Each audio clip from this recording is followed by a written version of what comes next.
Coach, whenever you're ready. First of all, I would just like to thank the fans for coming out. 50,248. What an amazing turnout in support of this football team. Unfortunately, we couldn't bring home the win. That was a heck of a football team we played, and when you look at the numbers, they beat us extremely thoroughly. They haven't lost in a long time, 2017, I believe, and you can figure out why. Complete win on their part. We do feel like we have an opportunity to continue to grow as a football team, and even though as bad as it may look, I feel like that we're going to be, when it's all said and done, that we're going to be one of the teams that people are going to talk about in 2019. That's my belief. I'm allowed to have it without being tested by anyone. And is there any questions? We're going to start with Steven, Coach, on your left. Hey Dino, when we talked at Maryland last week about Tommy's interception on the sideline, you pushed back on the idea that it was a forced ball. There were things we didn't know, and whatever was going on with Nike, and that's that. I'm kind of curious, the interception tonight, did you see it the same way, or is that one you kind of think he should have held on? I want to look at the tape on it. Obviously I was disappointed. I talked to him a little bit on the sideline. It's just something. When young quarterbacks, they're going to make mistakes, and as they make mistakes, they get better and they get better and they get better. And like anything, when you touch the oven and it's hot, you get burned. You don't touch the oven again.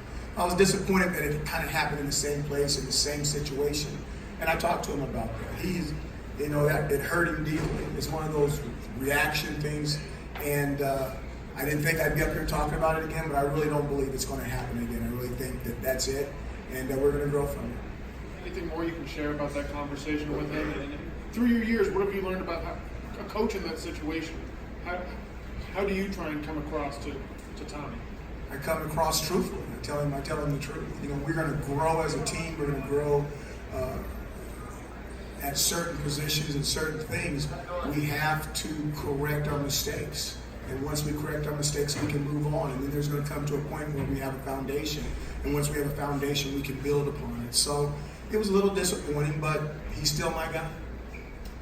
Dan, Coach, on your right. Coach, just what you can say about assessing the offensive line at this point. 3 games, and I think there was 8 sacks in this game for over 50 yards of loss. Just what you're seeing at that point. I don't think it's all on the offensive line. I can tell you right now, there was 2 sacks on someone else, and I'm not going to say the name, and that person wasn't in the offensive line at all. So again, it's not a simple offense. It's a complex offense.